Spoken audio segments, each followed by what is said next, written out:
الفريقين من عرب ومن عجم هو الحبيب الذي ترجى شفاعته هو الحبيب. السلام علیکم ورحمۃ اللہ وبرکاتہ. الحمد للہ رب العالمین وصلی اللہ وسلم علی نبینا محمد وعلی آلہ وصحبہ اجمعین ومن تبعہ بإحسان الی یوم الدین، اما بعد. محترم ناظرین، بلوغ المرام جس کا تفصیل کے ساتھ مطالعہ اور ہر باب کا خلاصہ آپ کی خدمت میں ترتیب کے ساتھ پیش کیا جا رہا ہے، اس کے ساتھ دوبارہ آپ کی خدمت میں حاضر ہیں. گزشتہ ہم نے شادی بیاہ کے تعلق سے مختلف باتیں بتائیں، اور اس میں ایک مسئلہ تھا کفو کا، کہ آپ جس لڑکی یا لڑکے کا انتخاب شادی کے لیے کرنا چاہتے ہیں ان میں کون سی چیزیں دیکھی جانی چاہیے، اور اس میں دونوں کے درمیان کیا اہم باتیں ہیں. سب سے پہلی اور بنیادی بات اس کے اخلاق، اس کی دینداری اور اس کے کیریکٹر ہیں دونوں کی طرف سے.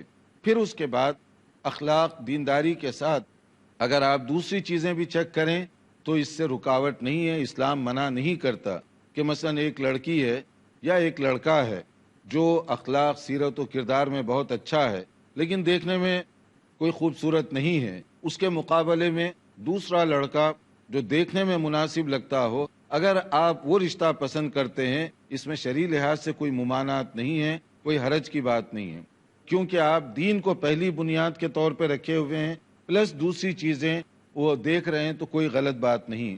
اسی طرح سے اگر کوئی شخص یہ دیکھ رہا ہے کہ تعلیمی بیک گراؤنڈ کیا ہے، خاندانی پس منظر کیا ہے، تو اس میں بھی رکاوٹ نہیں ہے، لیکن یہ سب چیزیں لمٹ کے اندر ہونی چاہیے. اصل جو چیز ہے، پرائرٹی نمبر 1، وہ ہے اخلاق، دینداری، کردار. اگر یہ ہو تو اللہ تعالیٰ خیر و برکت عطا فرمائیں گے دونوں طرف سے. آگے ہم شادی ہی سے متعلق ایک اور مسئلہ ہے کہ آج کل الحمدللہ دنیا بھر میں مسلمان ہونے والوں کی تعداد میں آئے دن اضافہ ہو رہا ہے. یہ اللہ کا فضل و کرم ہے. دین لوگ سمجھ رہے ہیں، دین لوگ سن رہے ہیں، دین پر اسٹڈی کر رہے ہیں. اللہ تعالیٰ ان کے دل و دماغ کے دروازے کھولتا چلا جا رہا ہے.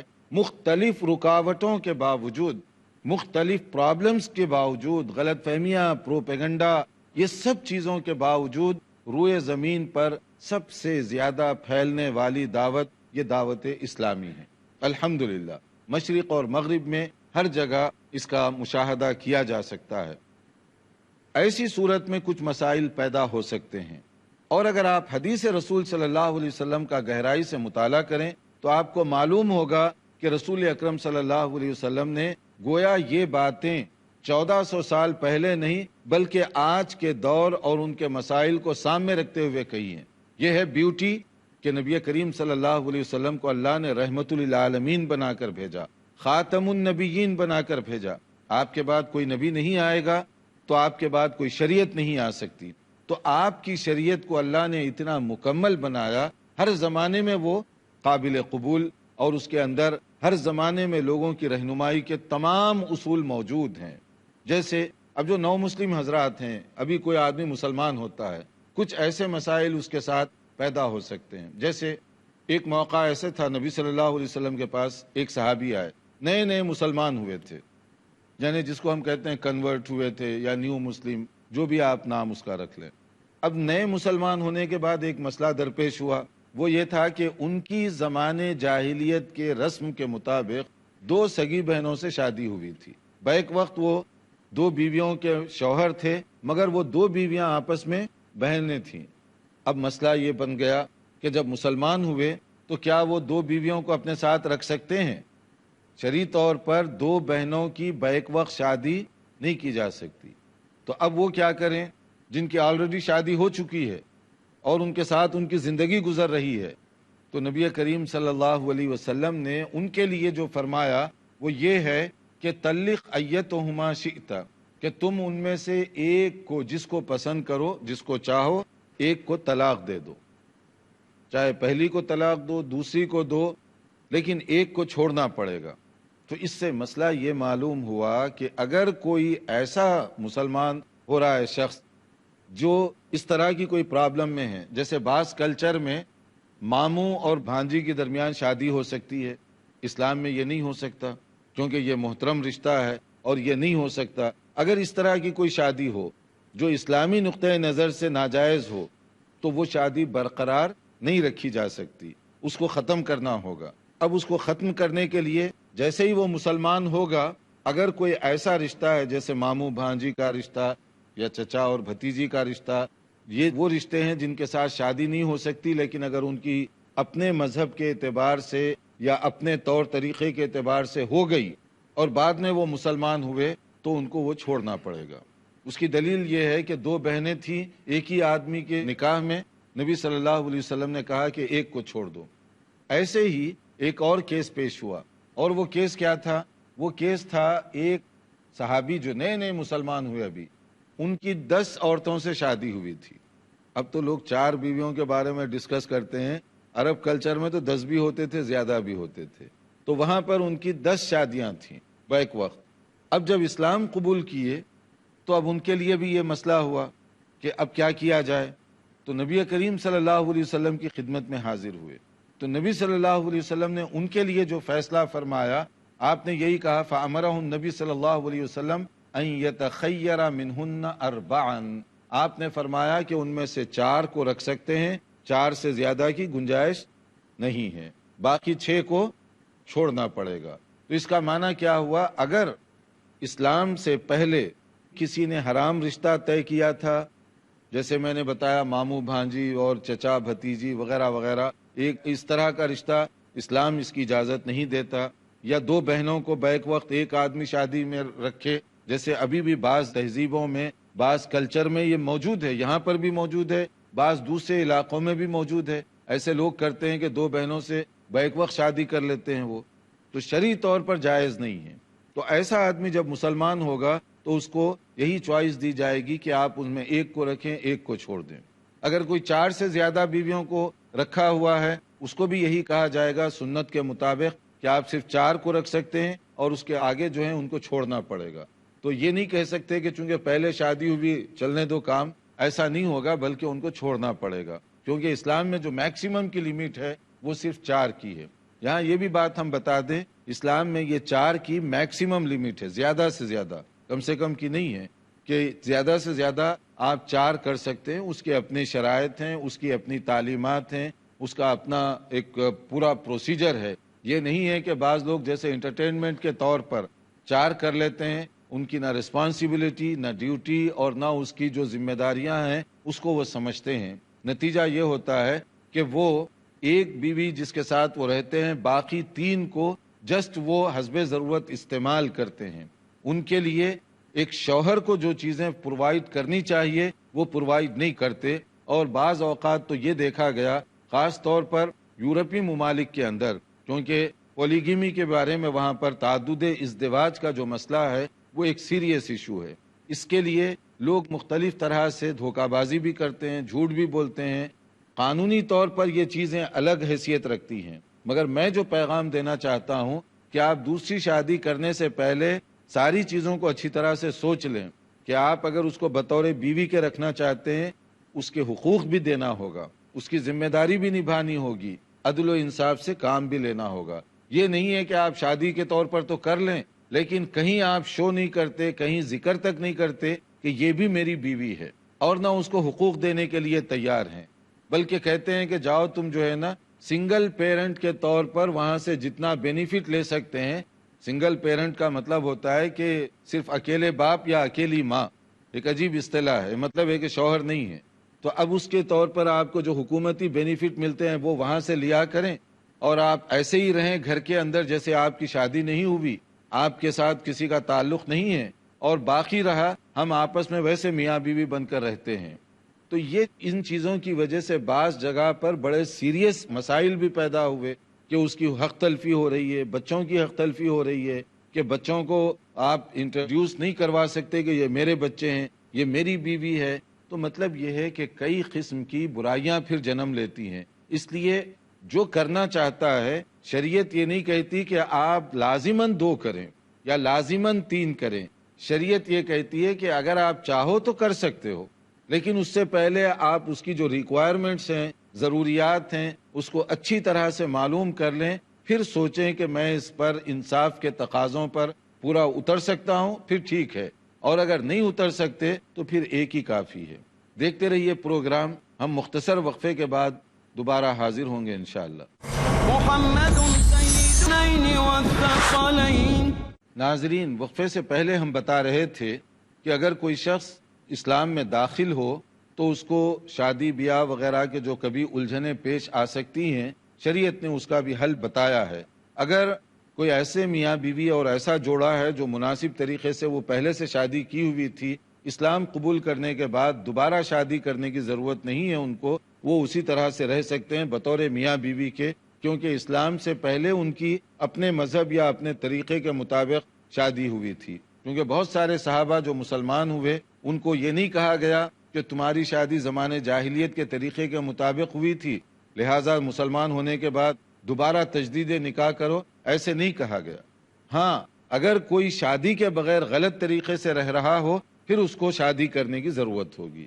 اسی طرح سے اگر شادی اور رشتے میں کوئی گڑبڑ تھی، مثلا چچا بھتیجی اور یا ماموں اور بھانجی کی شادی ہوئی، یعنی بعض کلچر میں ماموں بھانجی کے ساتھ شادی کر سکتا ہے، غیر اسلامی کلچر میں اسلام اس کی اجازت نہیں دیتا۔ اگر کوئی ایسی شادی ہے تو اس کی اجازت نہیں ہے، اس کو چھوڑنا پڑے گا۔ اسی طرح سے بعض مذاہب کے اندر یا بعض مذاہب کے فالوورز ابھی بھی وہ دو بہنوں کو ایک وقت میں اپنے نکاح میں رکھتے ہیں، شرعی طور پر اس کی اجازت نہیں۔ اگر کوئی ایسی بات ہو جس کی شریعت اجازت نہیں دیتی اور وہ مسلمان ہو جائے تو مسلمان ہونے کے بعد اس کو وہ تبدیل کرنا پڑے گا کہ وہ ایک بہن کو چھوڑ دے، یا اگر کسی کی 4 سے زیادہ شادیاں تھیں تو اس کو بھی وہ 4 کے اندر لے آئے اور اس سے زائد جو ہیں ان کو چھوڑ دے۔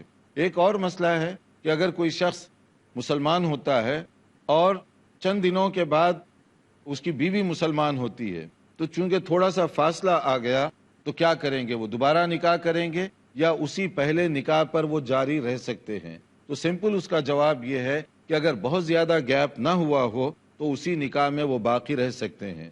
بعض علماء نے احتیاطاً یہ رائے دی ہے کہ اگر زیادہ گیپ ہوا ہے آپس میں تو وہ نکاح جدید کے ذریعے سے اگر وہ رہیں تو زیادہ بہتر ہے، لیکن اگر بہت زیادہ فاصلہ نہیں ہے، مثلا بیوی آج مسلمان ہوئی اور مہینے کے بعد شوہر مسلمان ہو گیا تو اسی نکاح کے ذریعے سے وہ رہ سکتے ہیں، یا اگر بہت لمبا گیپ ہوا تو کہتے ہیں کہ اگر دوبارہ نکاح کر لیا جائے تو وہ زیادہ بہتر ہے، کیونکہ بہت زیادہ گیپ آ گیا، بہت زیادہ فاصلہ آ گیا۔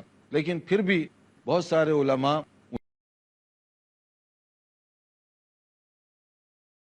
بیوی کے طور پر رہ سکتے ہیں، تجدید نکاح کی ان کو ضرورت نہیں ہے۔ ان کی دلیل کی جو بنیاد ہے وہ ہے ان نبی صلی اللہ علیہ وسلم رد ابنتہ زینب علی ابی العاص بنکاح جدید، اور دوسرے الفاظ ہیں کہ جس کے اندر کہا گیا رد النبی صلی اللہ علیہ وسلم ابنتہ زینب علی ابی العاص بعد 6 سنین بالنکاح الاول ولم یحدث نکاحا، یعنی دونوں حدیثوں میں دیکھنے میں ایسے لگتا ہے کہ تھوڑا سا کنٹرڈکشن ہے۔ ایک میں کہا گیا کہ حضرت زینب کے جو شوہر ہیں یعنی نبی صلی اللہ علیہ وسلم کے خود داماد، پہلے بیٹی تو ساتھ ہی تھیں اور ان کے شوہر بعد میں مسلمان ہوئے، تو نبی صلی اللہ علیہ وسلم نے ایک روایت کے مطابق تجدید نکاح کی، دوسری کے مطابق جو ہے تجدید وغیرہ نہیں کی، بلکہ اسی نکاح کے ذریعے سے ان کے گھر بھیج دیا۔ تو اب یہ اس میں دیکھنے میں تھوڑا سا معلوم ہوتا ہے کہ شاید تضاد ہے، لیکن اصل میں یہ سمجھنے کی بات ہے، ورنہ جو زیادہ احتیاطی رائے ہے اس میں ڈاؤٹ کو دور کرنے کے لیے جیسے علماء نے یہ رائے دی ہے کہ اگر زیادہ ڈسٹینس ہو، ایک مدت کے بعد مسلمان ہو رہا ہے، تجدید نکاح کر لیا جائے تو یہ ڈاؤٹ کو کلیئر کرنے کے لیے ایک احتیاطی شکل ہوگی۔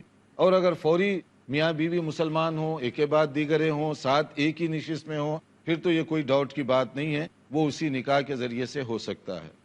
اب ایک اور مسئلہ بھی ہے اور وہ ہے دھوکہ بازی کی شادی۔ دھوکہ بازی کی شادی کیا ہوتی ہے کہ بعض اوقات لڑکی میں یا لڑکے میں کوئی سیریس قسم کی بیماری ہے، آپ وہ بتاتے نہیں ہیں اور وہ عیب چھپاتے ہیں، شادی کے بعد پتہ چلا، پھر کیا کرنا چاہیے؟ ایسے ہوتا ہے نا، سنا ہوگا آپ نے بھی۔ تو اب ایسی صورت میں کیا کرے؟ مثلا آدمی شادی کیا، معلوم ہوا کہ اس کی بیوی جو ہے کوئی سیریس جیسے جزام ہے، برس ہے اس طرح کی بیماری جس کو دیکھ کر آدمی کے اندر ایک قسم کی کراہیت پیدا ہوتی ہے، اس طرح کی بیماری میں مبتلا ہے، یا مینٹل پرابلم ہے اس کا سیریس جو ناقابل علاج ہے، یا علاج بھی ہوگا تو بہت لمبا عرصہ چلتے رہے گی وہ بیماری، پہلے سے معلوم نہیں تھا، تو ایسی کوئی بیماری ہے تو کیا کرنا چاہیے؟ شوہر ویسے ہی زندگی گزارے یا بیوی ویسے ہی زندگی گزارے؟ اگر کوئی اس طرح کا عیب جو پہلے نہیں معلوم تھا بعد میں پیدا ہوا، تو عیب مختلف طرح کے ہوتے ہیں، کمزوریاں، فالٹ۔ کبھی ایسے ہوتا ہے کہ وقتی طور پر علاج وغیرہ کروا دیا جائے تو وہ بہتر ہو سکتا ہے، تو اس کے لیے شریعت کہتی ہے کہ علاج کروائیے، ٹریٹمنٹ کروائیے، شاید ہفتہ، 2 ہفتے، مہینہ، 2 مہینے کے علاج کے بعد وہ ٹھیک ہو جائے، پھر وہ رشتہ باقی رکھیے۔ لیکن ایسی کوئی سیریس قسم کی بیماری ہے جس کا علاج نہیں ہوتا یا بہت لمبا اس کے لیے ٹائم لگتا ہے، تب شریعت آپ کو اجازت دیتی ہے کہ وہ نکاح فسخ کیا جا سکتا ہے، ڈیزالویشن آف میرج، کیونکہ ایک ایسا سبب ہے جس کی وجہ سے ان کی میریٹل لائف کامیابی کے ساتھ چل نہیں سکتی، تو اس کو وہاں پر آپ چاہیں ختم کر سکتے ہیں۔ یعنی جیسے بعض سیریس قسم کی بیماریاں ہیں، جیسے حضرت عمر رضی اللہ تعالیٰ عنہ نے ایک فیصلہ کیا تھا اور کہا تھا ایما رجل تزوج امرأة فدخل بها فوجدها برصا او مجنونہ او مجزومہ فلها الصداق بمسیسه ایاها وهو له على من غره منها۔ حضرت عمر بن خطاب رضی اللہ تعالیٰ عنہ نے یہ ایک فیصلہ کیا تھا کہ اگر پہلے سے معلوم نہیں تھا، چھپا کر، جس کو ہم کہتے ہیں نا عیب چھپا کر شادی کی گئی، اور وہ شادی کے بعد پتہ چلا کہ اس لڑکی کے اندر برس کی بیماری ہے، پاگل پن کی بیماری ہے، جزام لیپرسی کی بیماری ہے، یا اس طرح کی کوئی سیریس قسم کی بیماریاں ہیں، تو وہ کیا کرے گا؟ وہ نکاح کو فسخ کروا سکتا ہے، البتہ لڑکی کی ریسپیکٹ کے طور پر اگر وہ اس کا مہر دے دے تو زیادہ بہتر ہے، لیکن جس نے دھوکہ دیا جرمانہ اس سے بھی لیا جا سکتا ہے کہ جو آدمی درمیان میں تھا یا جس آدمی نے یہ کام کیا جو آپ کو نہیں بتایا، اس کو معلوم بھی تھا۔ تو اس سے ایک بات جو معلوم ہوئی کہ شادی بیاہ کے مسئلے میں کلیئرٹی بہت ضروری ہے دونوں طرف سے، لڑکی کے بارے میں بھی آپ کلیئر بتا دیں، لڑکے کے بارے میں بھی کلیئر بتائیں۔ اگر آپ چھپا کر کرتے ہیں، ظاہری حالات کے اعتبار سے بھی وہ نقصان دہ ہے اور ویسے شرعی لحاظ سے بھی وہ بہت زیادہ نقصان دہ ہے، دونوں صورتوں میں شریعت اس کو پسند نہیں کرتی۔ اب آپ مان لیجئے کہ شادی کے بعد پتہ چلا کہ مثال کے طور پہ اس کے اندر جزام کی بیماری ہے، اب یہ ایسی سیریس بیماری ہوتی ہے کہ آدمی ایسی بیوی کے ساتھ قریب رہنا پسند نہیں کرتا، تو ایسی صورت میں وہ کیا کرے گا؟ اگر وہ لڑکی کو گھر میں رکھے گا تو گھر کا ہر آدمی جیسے اس سے دور ہو رہا ہے، ہیٹ کر رہا ہے، نفرت کر رہا ہے، تو یہ آپ کے لیے بھی اچھی بات نہیں ہوگی۔ اسی طرح شوہر کے اندر اگر کوئی ایسی بیماری ہے جیسے برس کی بیماری ہے مثلا، اس کو دیکھ کر ایک قسم کی کراہیت پیدا ہوتی ہے، اللہ تعالیٰ محفوظ رکھے سب کو، لیکن اگر ایسی کوئی بیماری ہو تو اب بیوی کیسے اس کے ساتھ زندگی گزارے گی؟ یا اسی طرح سے پاگل پن ہے اور مینٹل پرابلم کبھی ایسے ہوتا ہے کہ بعض ایریوں میں ہوتا ہے کہ بعض اوقات جو ہے آدمی ایسا ریئیکشن کرتا ہے کہ مرنے مارنے پر اتر آتا ہے، جس کو آپ ڈپریشن کی بیماری کہہ لیں۔ ڈپریشن کے بھی مختلف قسمیں ہیں، اس میں بعض ایسے سیریس ہوتے ہیں کہ آپ کے ساتھ بات کریں بڑی نرمی کے ساتھ، اخلاق کے ساتھ، اچھے انداز سے گفتگو کرے گا، آپ سمجھیں بہت اچھا ہے، لیکن جب کچھ ہوتا ہے وہاں پر تو اتنی تیزی کے ساتھ دماغ اس کا پھرتا ہے کہ مارنے، مرنے، قتل کرنے، کاٹنے، ٹکڑے کرنے کے اوپر پہنچ جاتا ہے۔ تو ایسی جو سچویشن ہے، اس میں اب لڑکی کیسے زندگی گزاری اس کے ساتھ، اور وہ کس طرح سے فیملی لائف کو اچھے انداز سے نبھا سکے گا؟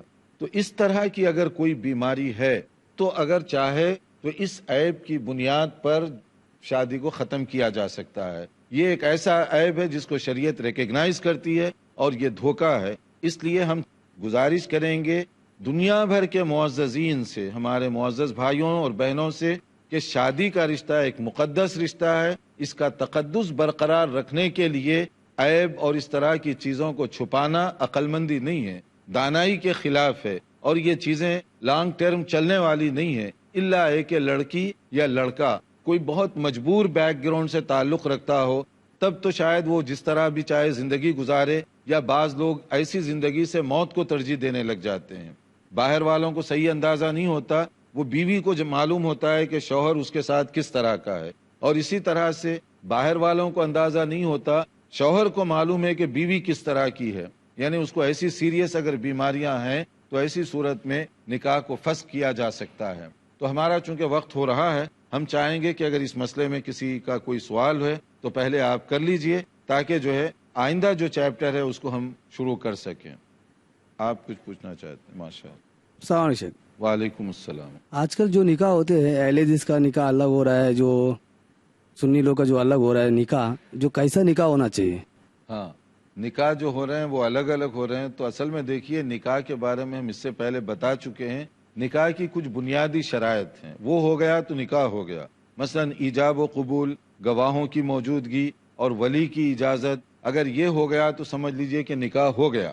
باقی سب چیزیں جو ہے کہ آپ کتنے آدمیوں کی بارات کے ساتھ جائیں گے، کیسی دعوت دی جائے گی اور کون کون لوگوں کو انوائٹ کریں گے، یہ سب چیزیں کلچر سے تعلق رکھتی ہیں۔ اصل نکاح یہ ہے کہ ایجاب و قبول ہو، گواہ موجود ہوں، جو بھی مہر مقرر کیا جائے اس کو ڈکلیئر کر دیا جائے اور ہو گیا نکاح۔ اس میں باقی چیزوں کا تعلق اپنے اپنے علاقے کے ساتھ ہے۔ تو اس میں اہل حدیث، سنی یا دوسرے، دیکھیے یہ نام جو ہے بعض اوقات کنفیوژن پیدا کرتے ہیں۔ اصل میں مسئلہ یہ ہے کہ ہر چیز میں قرآن و سنت کی تعلیمات کو سامنے رکھیں، قرآن و سنت کی تعلیمات کو سامنے رکھیں تو بعض چیزیں جو ہے نا رولز کی حیثیت رکھتی ہیں۔ نکاح میں یہی چیزیں ہیں ضروری، یہ ہو گئی تو آپ دعوت نہ بھی کریں، لوگوں کو پانی بھی نہ پلائیں، پھر بھی نکاح ہو جائے گا۔ بارات میں آپ جو ہے 20 آدمیوں کو لے جائیں، پھر بھی نکاح ہو جائے گا، 5 کو لے جائیں پھر بھی ہو جائے گا، کیونکہ گواہ 2 ہی چاہیے۔ میرا خیال ہے ابھی سوالات بہت ہیں، ہم کوشش کریں گے کہ آئندہ لیکچر میں زیادہ سوالات کو لیا جائے، چونکہ ہمارا وقت بڑا لیمیٹڈ ہوتا ہے، یہاں ہمارا وقت پورا ہو رہا ہے۔ اجازت چاہیں گے ہم آئندہ انشاءاللہ تعالی اپنے لیکچر میں مزید معلومات کے ساتھ حاضر ہوں گے۔ دیکھتے رہیے پروگرام۔ والسلام علیکم ورحمۃ اللہ وبرکاتہ۔ مولاي صل وسلم دائما ابدا على حبيبك خير الخلق كلهم محمد سيد الكونين والثقلين والفريق